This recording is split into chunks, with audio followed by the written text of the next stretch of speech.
Em uma dessas cavernas que tem aqui na região, talvez nessa mesma caverna que estamos aqui, estava o general Yosef Ben Matitiyahu, junto com outros 40 rebeldes, tentando decidir o que fazer. Talvez eles estavam sentados aqui, onde estou agora, debatendo o que fazer. Nos entregamos a Roma ou a gente se suicida? E aí começou um debate entre os rebeldes. Tinha pessoas que falavam, vamos nos suicidar. E outros, entre eles o general Yosef Ben Matitiyahu, disse, não, vamos fazer um sorteio, certo? Um mata ao outro, e os últimos dois do sorteio, um mata ao penúltimo e o último se suicida. É interessante que a história do suicídio que acontece em Fat, ou em Yotfat, que é muito parecida ao que relata o historiador Flávio Josefo sobre Massada, que também lá se fala de um sorteio, também lá se fala de um suicídio. Agora é interessante que o judaísmo proíbe terminantemente o suicídio, uma das piores coisas que tem. Como pode ser que um general, Yosef Ben Matitiyahu, de origem sacerdotal, ele promove a questão do suicídio? É um tema que até hoje em dia os historiadores estão se debatendo.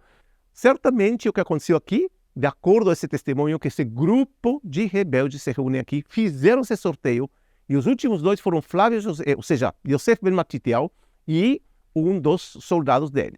E provavelmente um se olhou ao outro e falaram, sabe o que, já estão todos mortos aqui? Vamos nos entregar a Roma, é melhor viver do que morrer. E isso o que aconteceu. Yosef Ben Matitiyahu se entrega. Vespasiano e Tito receberam o general Yosef Ben Matitiyahu, como se diz em hebraico, com kavod, honra, porque tinham certa admiração pelo general Yosef Ben Matitiyahu, porque era um grande rival, era um grande general, um estrategista de primeiro nível. E foi assim que eles receberam a Yosef Ben Matitiyahu.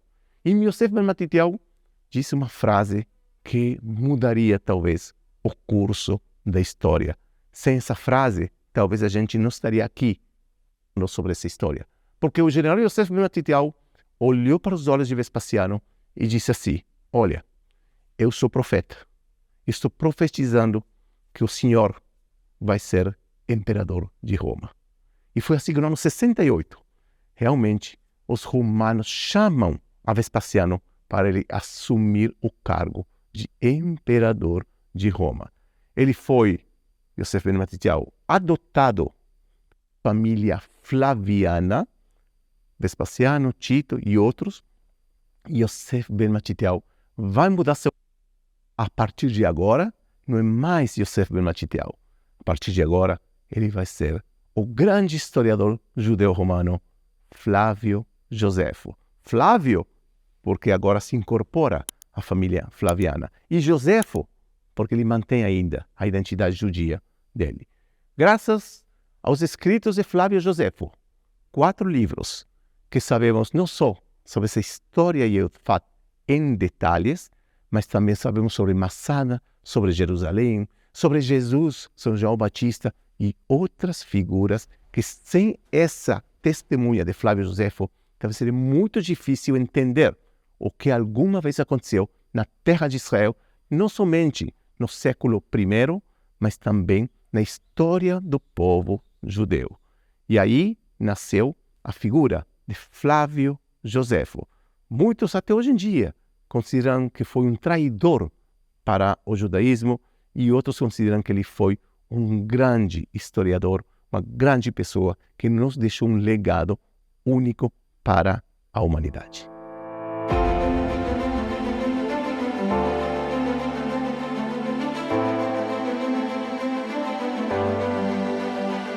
Nós sabemos sobre a história de Yotfat graças aos escritos de Flávio Josefo. Na verdade, Flávio Josefo pode contar essa história em primeira pessoa, porque ele foi o protagonista dessa história, ele escreveu tudo, ele vivenciou tudo isso.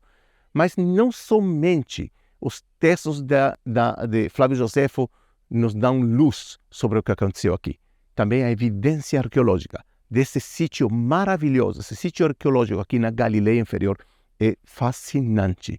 Foram encontrados aqui mikvaot. O que são mikvaot?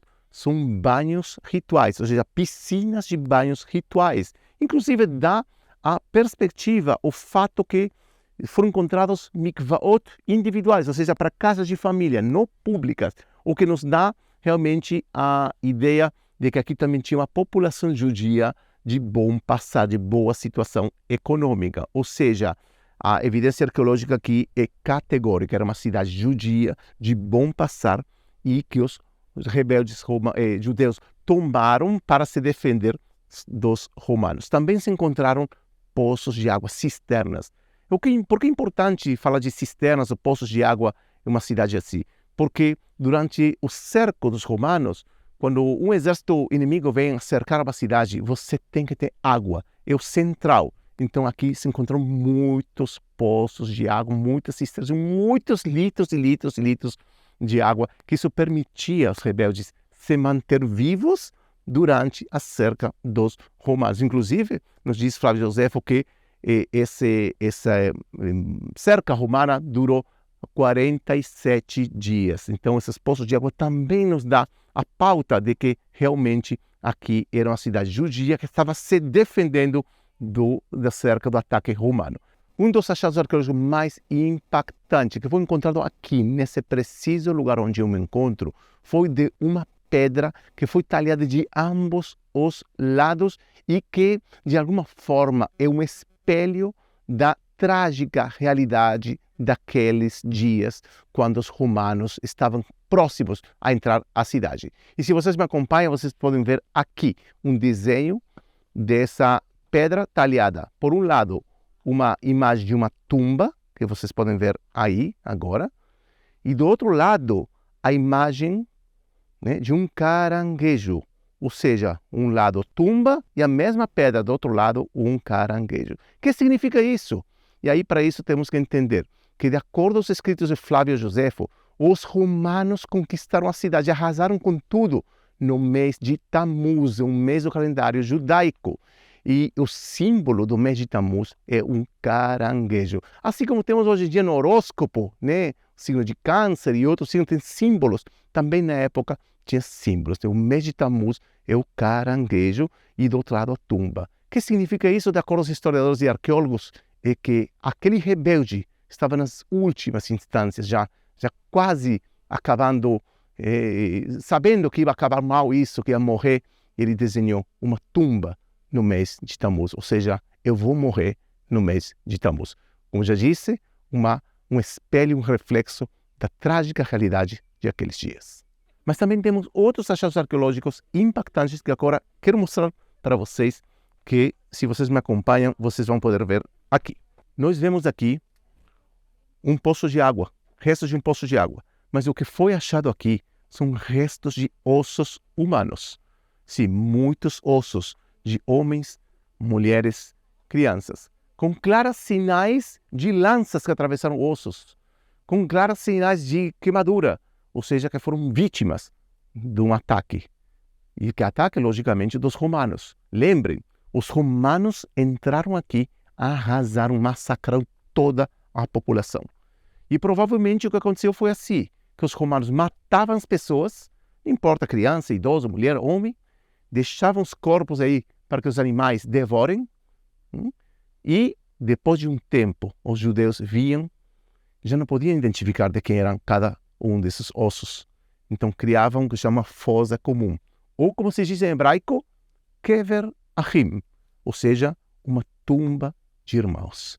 E foi assim que os arqueólogos encontraram no século XX, na modernidade, esse poço cheio de ossos que se acredita que eram kever achim, tumba de irmãos. Depois, o moderno Estado de Israel criou aqui um memorial rendendo homenagem às vítimas, aos rebeldes judeus contra Roma. E falando de ossos, vocês lembram que eu contei para vocês e nós vimos a caverna onde estava Flávio Josefo, ou seja, Yosef ben Matitiyahu, com os outros rebeldes, né, decidindo o que fazer, iam se suicidar, não iam se suicidar. É interessante que em uma dessas cavernas se encontraram 32 ossos de homens. E se acredita que esses ossos de homens eram aqueles que participaram do sorteio e um matou a outro né? Sobrou aí Yosef ben Matityahu e outra pessoa, que já contei a história, que se entregaram aos romanos. Mas os outros foram encontrados aí. Esse foi o final de Yotfat. Triste final, trágico, que nos deixou uma história de morte, de assassinato, uma história militar, uma história de traição, uma história de um dos grandes historiadores da época. E se vocês gostaram do conteúdo desse vídeo, eu peço para vocês curtir, fazer like aqui no nosso canal de YouTube e também se inscrever ao canal, porque vamos estar publicando o tempo todo muito conteúdo interessante, apaixonante sobre a história e a arqueologia da Terra de Israel. Muito obrigado por me acompanhar nessa aventura acadêmica.